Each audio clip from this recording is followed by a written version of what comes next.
Hello, everyone. Um,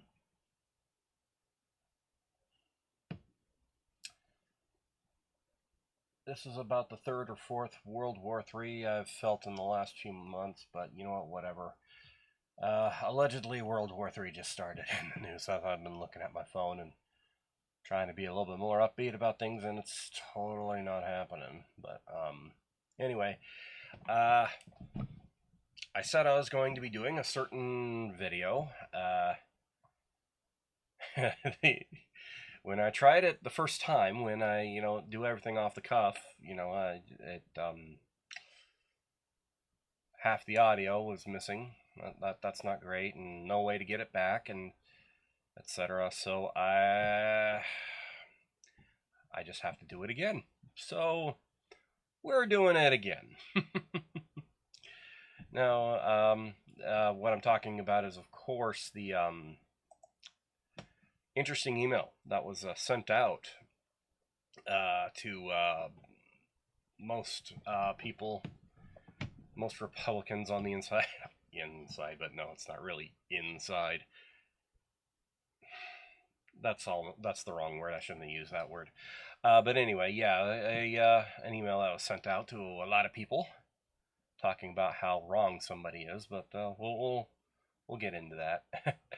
uh, yeah. So I tried to do a little improvement on my hack job USB mic.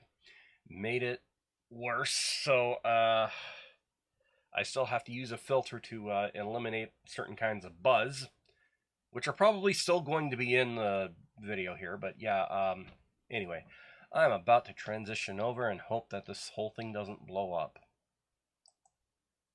Let's see, am I still, yeah, the VU meter is still working. How about that? Awesome. Okay, so got this interesting email a little bit ago talking about some things. So, uh, I love the newer iconography ever since we elected new leadership in the Idaho Republican Party. See, you can't see my cursor, but yeah. Anyway, it's like somebody actually cares about this kind of thing. So, yeah. Anyway, there we are, Idaho. Delegate selection process explained. By Brent. Good dude. Oh, I know what's wrong. Hold up. Okay, I'm back. Things were lagging a second there, and it got unbearable, but I hope I paused and unpaused successfully here. So anyway, delegate selection process explained by Brent. You know, he's good people. He always has been. I think it's pretty obvious I hold him in high regard because, not only because of his conservatism, but the accomplishments, and I trust him on rules, crafting of rules, and the interpretation of rules. And that last part is obviously going to be a little bit of an issue here because people don't like it when you accurately retell the rules, as it were. There's some continuing patterns here. Anyway, get Dorothy Moon is the battle cry of former chairmen Trent Clark and Tom Luna in their mission to tear down the Republican Party. They're not wrong here. You being a little bit much here, starting out like that, but you know what? Maybe that's exactly what this particular thing needs. I don't know.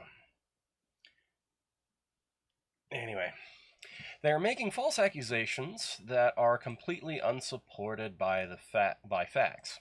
They are lying. Never. Okay. Never say that someone else is lying unless you have the receipts.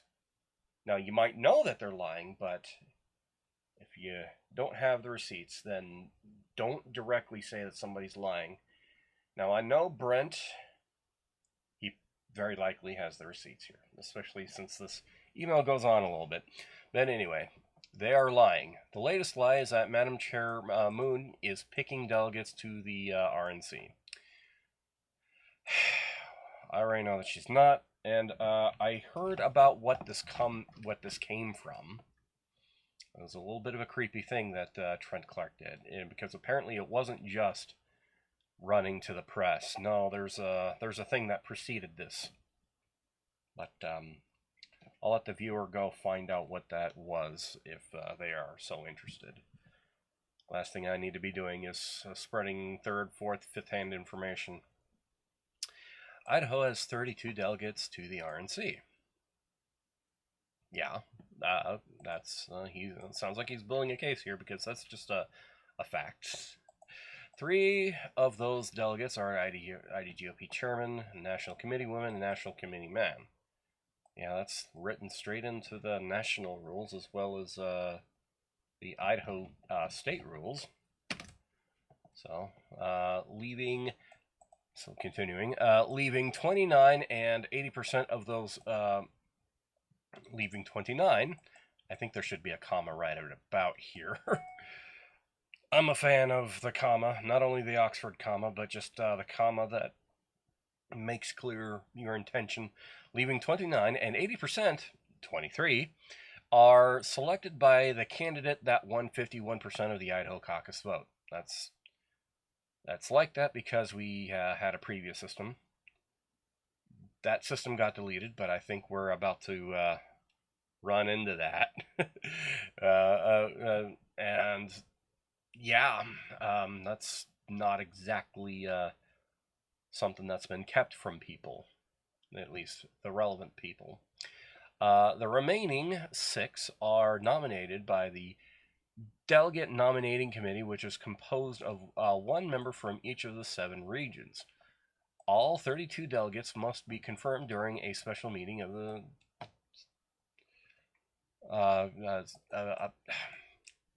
not only am I having still kind of having an extended bad day here, but I'm having trouble speaking sometimes. But special meeting of the Executive Committee, which is coming Saturday. Oh, that was today.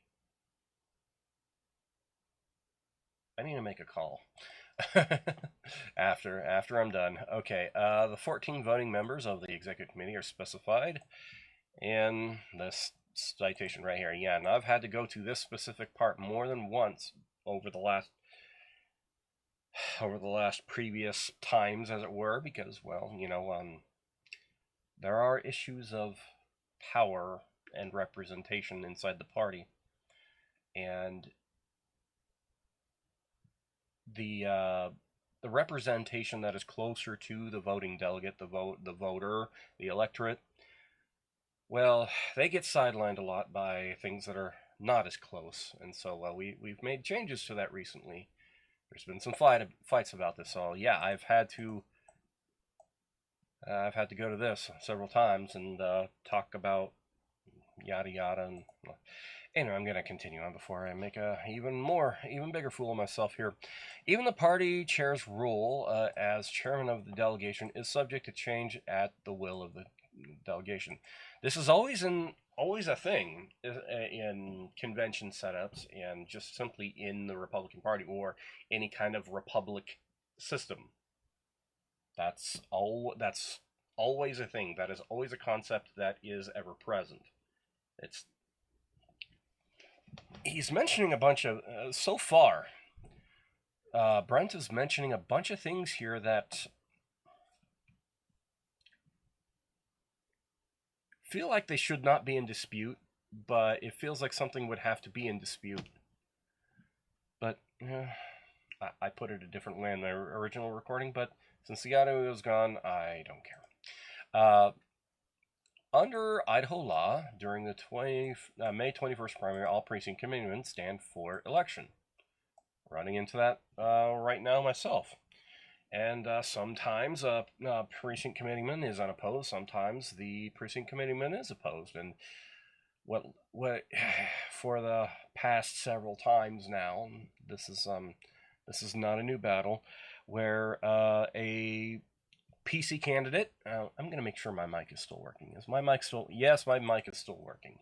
A PC candidate is one of two factions. Either they're the more conservative, or I don't like necessarily referring to it this way, but liberty side.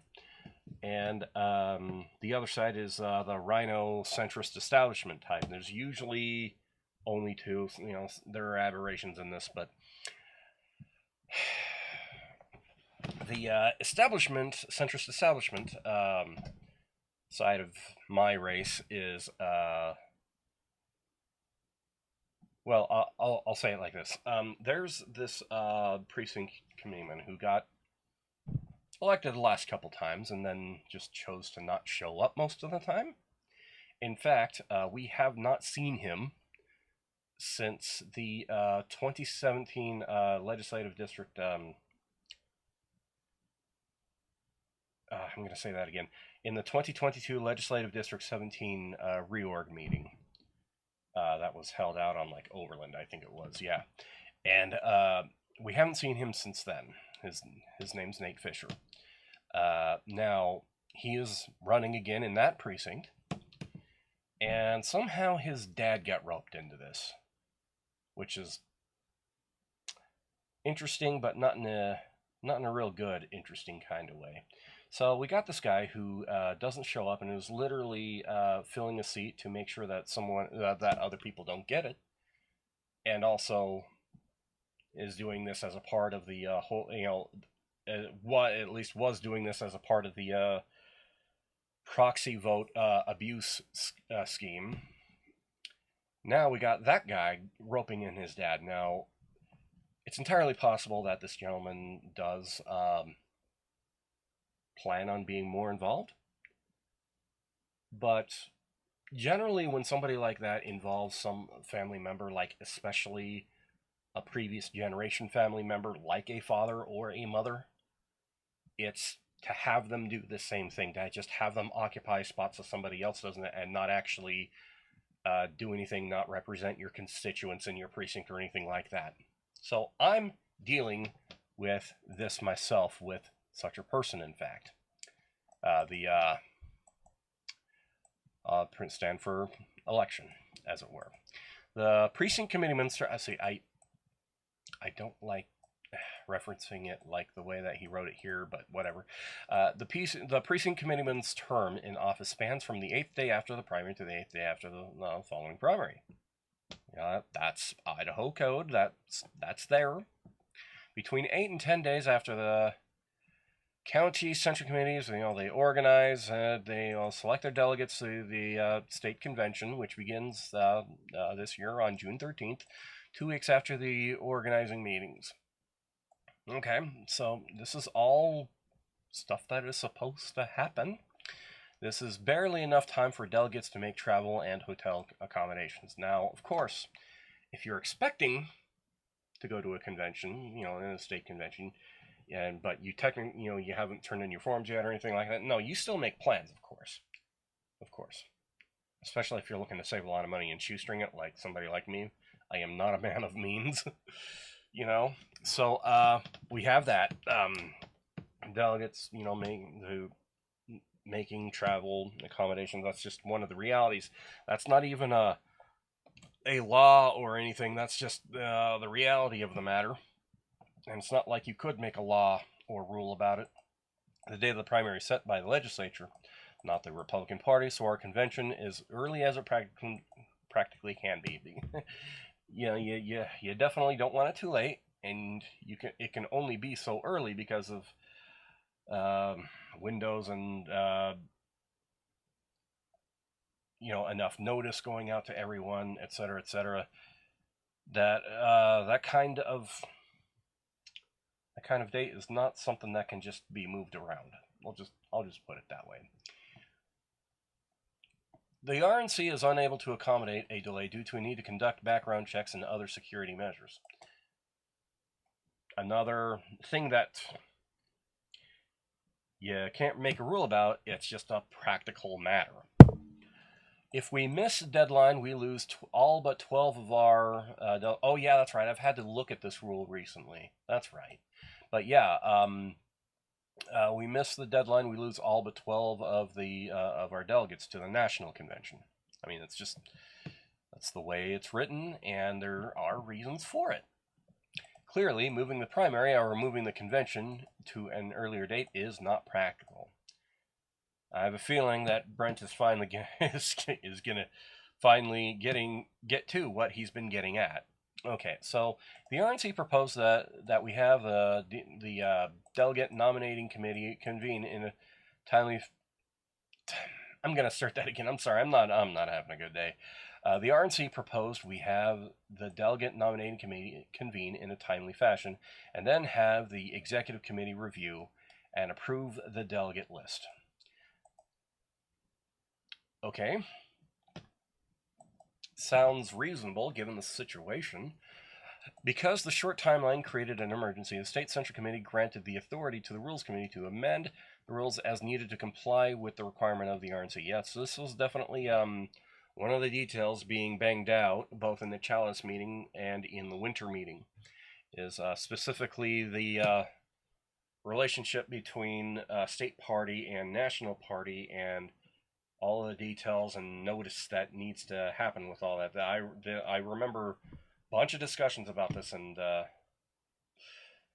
yeah, this is not something that we can just do willy-nilly either.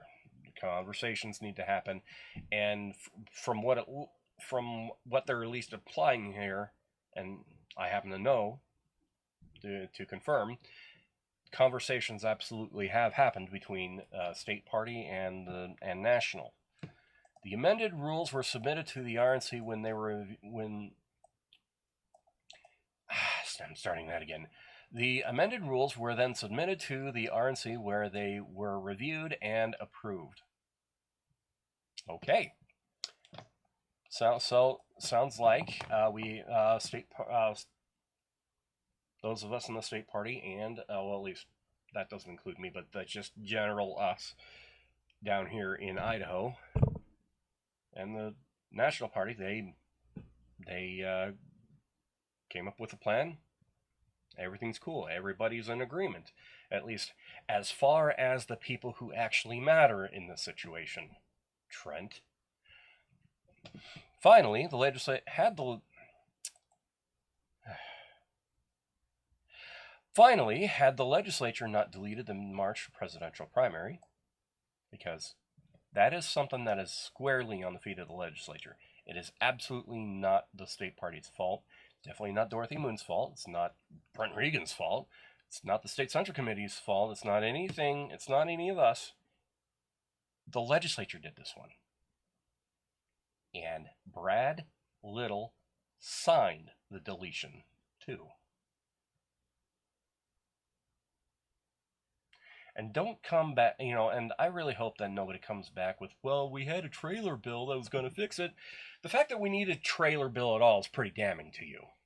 And not only that, but maybe we are in a situation where we should not have been deleting a primary at all. And happen to know that the primary stakeholder in this, because when you go to the State House during the legislative session and you sit in and you listen, when they're talking about bills doing this, that, or the other, they always talk about stakeholders, right? That is a word, and that is sometimes a very damning question to, say, a freshman legislator when they've written something but they haven't talked to people that it would affect. Say, well, did you bring in the stakeholders in on this? No. Now, why wasn't that question asked of the deletion bill?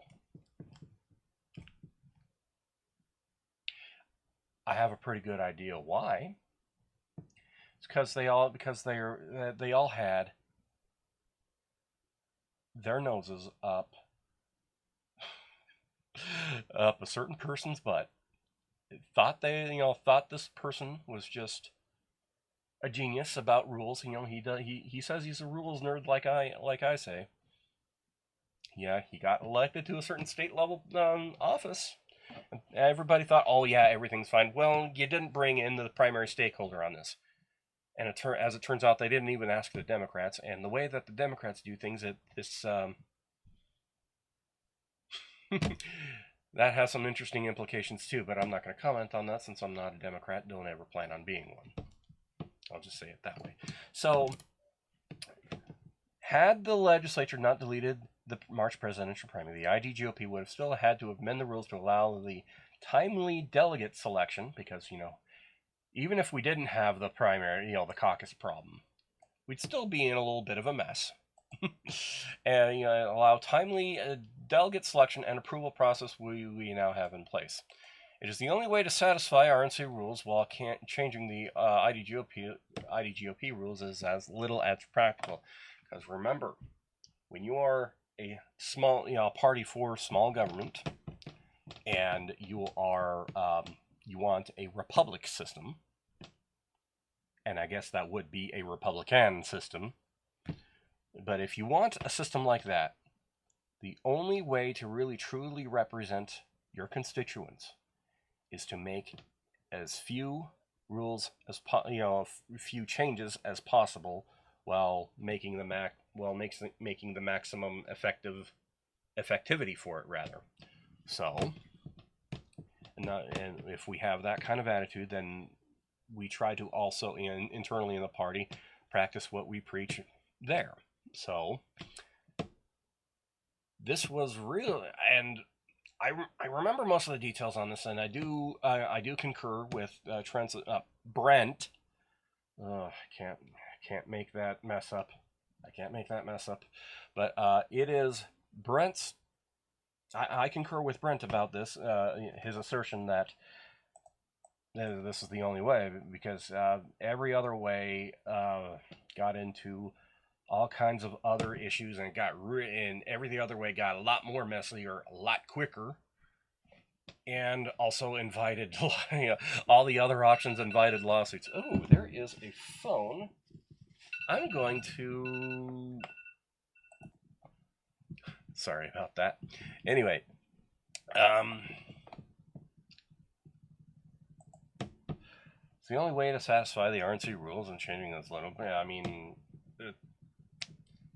everything got out. Yeah, all other issues and all other solutions to this problem got messier real quick, would invite lawsuits, and just not be a good thing for the Republican voter, the Republican electorate as a whole, rather.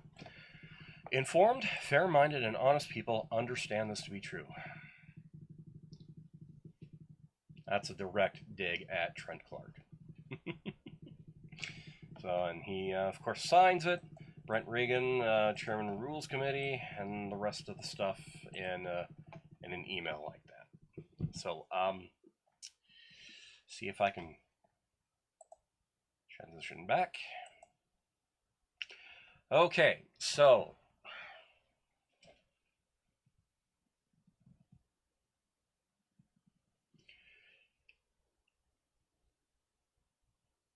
this is unfortunately the result of the result of the result of something. And what was the original event?